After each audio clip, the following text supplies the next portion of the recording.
bi ñuy def plateau bi honneur à nos forces de défense et de sécurité parce que li may wax sànq am na ku ma kii ne ma balaa ngay waxu say droit na nga def say devoir ça c'est valable pour les citoyens ma ne droit citoyens yi ñoo am droit mais état moo am devoir ci devoir état yooyu bokk na ci justement éviter mu dégénérer mooy lan déjà ak ci ay information fexe ba mu bañ a àgg fenn parce que selon des infos que j'ai eues et des sources sûres am na ñoo xamee ni jàpp nañ leen wala ñu leen di topp parce que dañu yore ay cocktail molotov surtout dans la zone de ay Scat Urbam ak yooyu des encagoulés des personnes yoo xam ne dañu yore seen i masque pour bañ ñu xàmmee leen ñoom it bëgg créer yenn situation de tension ci yeneen zone parce que biir mi dafay évoluer selon la ñuy jot ci ay xibaar li tax ma doon préciser sànq ni ñu bëri dañuy jot xibaar mais jotewuñu ko ci Leral TV par exemple parce que présentement maa ngi ziar sama jëwriñ boobu Seydou Bamba qui me dit que nous sommes la seule télé à faire du direct ci événement bi nii c'est parce que on a un devoir en tant que journaliste de dire ce qui se passe mais ñu ëmb wax bi surtout teggineel ko ba nga xamee ni xibaar la ñuy joxe mais sans pour autant xam parce que bu dee ñu nii tey de plus en plus ci réseaux sociaux yi la ñuy xool TikTok nga gis commentaires yi ngay wax sànq ne xool Facebook wala yeneen les gens ils sont en train de suivre ce qui se passe sur le terrain est-ce que CNRA dafay tëj TikTok wala YouTube wala Facebook wala yooyu non mënu ko mais ñun li ñu mën mooy fexe joxe xibaar yi et comme on dit toutes les vérités ne sont pas bonnes à dire du lépp la ñuy joxe également parce que dégénéré boobu li tax ma koy bañ mooy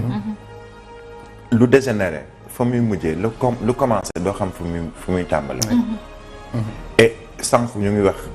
may ziar bu baax Omar Faye li mu doon wax c'est important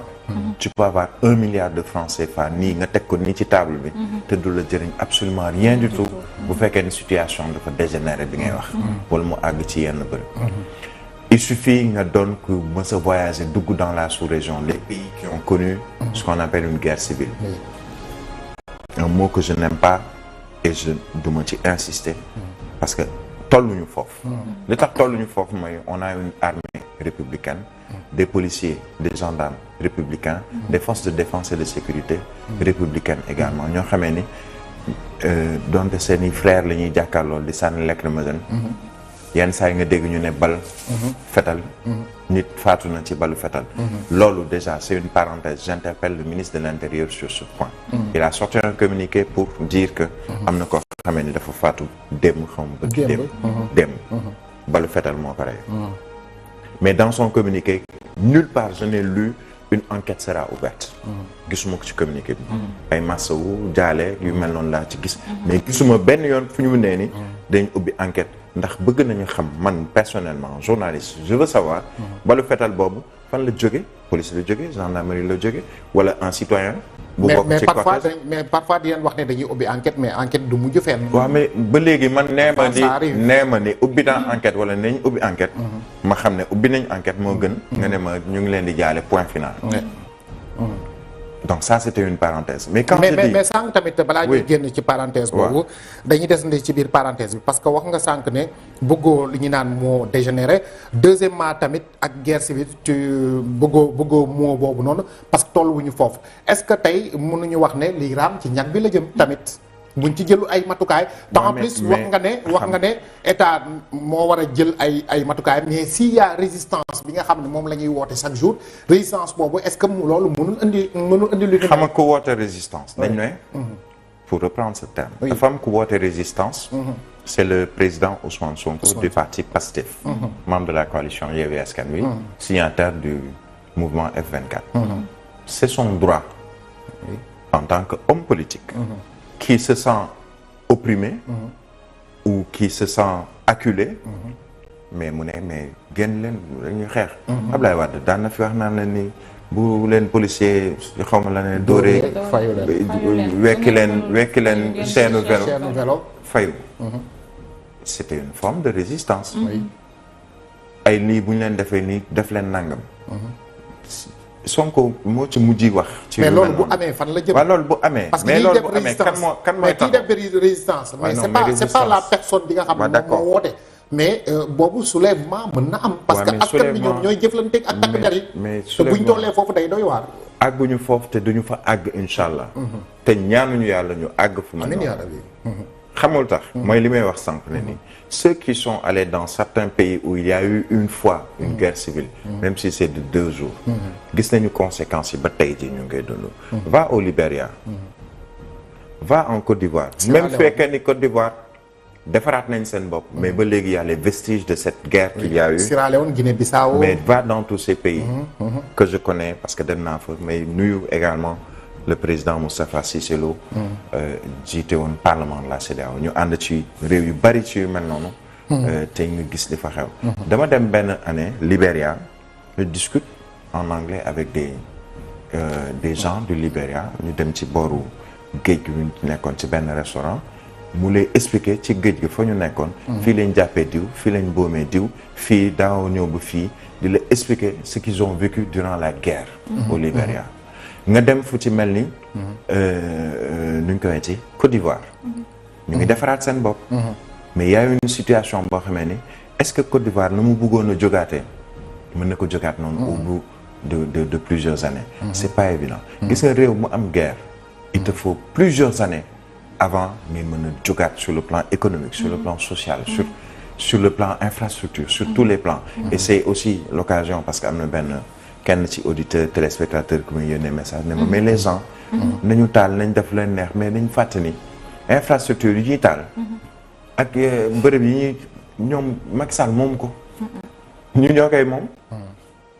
on nous dit il y a quelqu'un qui me dit que la maison de Matar Ba ancien ministre des Sports brûlée et qui est en même temps chef de cabinet du président de la République ñu ne la Serigne Mbaye Thiam taal nañu këram xawma ay otoom ci buntu këram on nous signale aussi le ministre Matar Ba dafa mel ni ki këram tamit nee nañu waaw ñu ngi koy bëgg a taal la voiture du ministre conseiller Zator Mbaye également Zator Mbaye par exemple aujourd'hui moi je mets un point sur Zator Mbaye de l'AFP qui connaît Zator c'est par exemple que parce que feebar daloon na ko il marche avec des béquilles c'est quelqu'un koo xamee ni li ñu naan il préfère la force de l'argument que l'argument de la force mën na toog ci plateau bu nekk débattre ak koo mën a doon wax ak li mu xalaat débattre ak yow boo leen génnee débat y a pas plus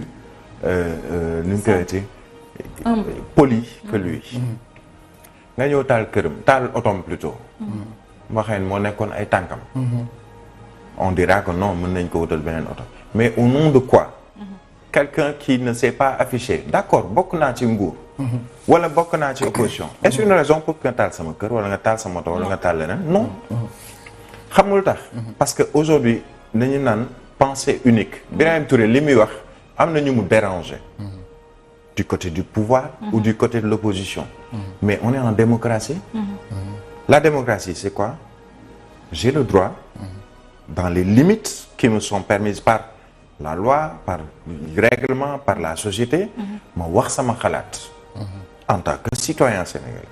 ma wax sama xalaat ne man lii d'accord ma ci ma am sama opinion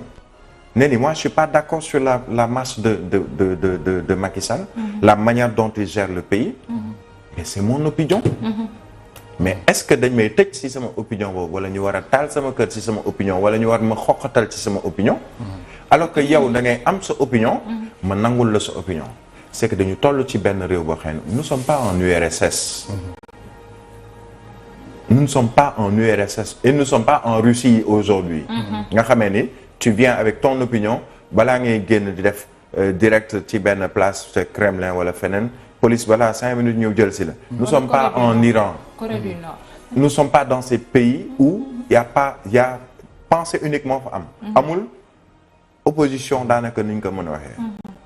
nous sommes dans un pays kon gis ngeen qui a construit la démocratie mooy këru Matar Ba moom lañ leen wax léegi l'ancien ministre des sports mu nekk ki nga xam mooy chef de cabinet président de la République gis nga këram gaa ngi noonu moom lañ doon wax loonu kër gi lañ daal di lakk am na ñu bëri ñoo xamante ni ñu ngi loru même oto yi la ñu lakk noonu ñu bëree ngi loru moo xam ñi nekk ci nguur wala ñu nekk ci nguur. non je pose juste la question. mais qu'est-ce qu'il a fait ci foofu noonu qu'est-ce qu'il a fait wax nga tamit ci ki nga xam moom mooy Zator Mbaye. loolu bëggoon naa si ñëw ci Fatima après dinaa si ñëw. mais tey est-ce que du nekk loo xamante benn réplique la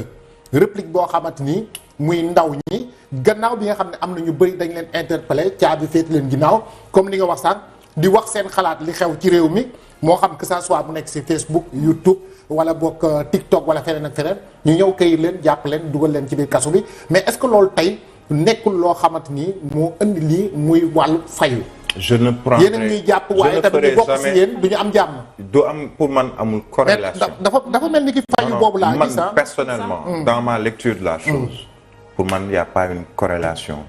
ñu ne ni lii moo tax lii. jàpp nañu ay nit. Pape Maguette. état. waxuma Macky Sall je parle de l'État. L'État doit avoir suffisamment d'éléments de preuves à charge ou à décharge d'éléments yu mën a tax ba ñu ñëw ne cëppit Pape Maguette ne ko appel à l'insurrection wala ñu ne Birahim Touré cëppit neel Fatima rek xëcc ko ne la da ngaa def benn live boo xamee ne appel à l'insurrection xam nga fan laa dul d'accord ak État sur ces histoires de personnes qui ont été arrêtées 400 et quelques 200 et quelques xam fu ma dul d'accord ak état gis nga ñiy nekk di woote yëpp nañ taal réew mi nañu def nangam nañ def nangam kenn dëkku ci réewum Sénégal xam fu ñu ne Canada France États-Unis Italie diaspora Maroc nangam ak nangam et pourtant il y a ce qu'on appelle la coopération judiciaire qui a permis par exemple ba ñu bëggee dem jëli Assane Diouf maa ngi koy nuyu c'est un fidèle parmi les fidèles Assane Diouf borom xorom mais ba ñu bëggee lijjante Assane Diouf pour mu ñëw Sénégal. ils se sont débrouillés pour lijjanti ko. même Californie. biñ ko fi bëggee téye moom. bañ ko bëggee téye dañ ko fi téye. état moo am caay-caay bu nekk ci état boo xam ne texte ak loi moo ko may xam nga ñoo ko may assemblée nationale bi ñoom ñoo ko votel état ñoo ko may caay-caay boobu may ko les instruments. yi mu soxla. pour lu mu bëgg a lijjanti mu lijjanti ko. état may nañ ko instrument ci wàllu loi ci parce que moo indi code pénal code de procédure pénale. lépp luy loi loo xamee ni état ci lay sukkandiku. le ministre de l'intérieur hier a évoqué l'article 96 du code de procédure pénale pour ne la du code pénal. pour ne la amoo sañ-sañ def nangam. parce que nangam ak nangam. d'autres vont évoquer d'autres lois. tey ci wàllu ay candidature diw mën naa dem mënul dem ndax diw dañ ko tëj ñu ne la article nangam ci code électoral moo tax ba diw comme tëj nañ ko du war a mën a kii wala comme daan nañ ko lii ça veut dire que